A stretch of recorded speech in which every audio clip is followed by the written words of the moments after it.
Ang 2023 WPA 9-Ball China Open ay nagbabalik sa world stage.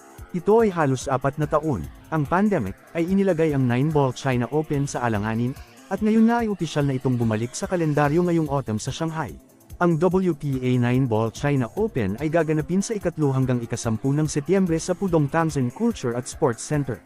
Kasamang lumahok sa torneo ang ating mga kababayan na sina Jeffrey Ignacio, James Arañas, Denise Orculio, Carlo Biado, Anton Rog, Johan Chua at sina Rubilin Amit at Chesta Centino.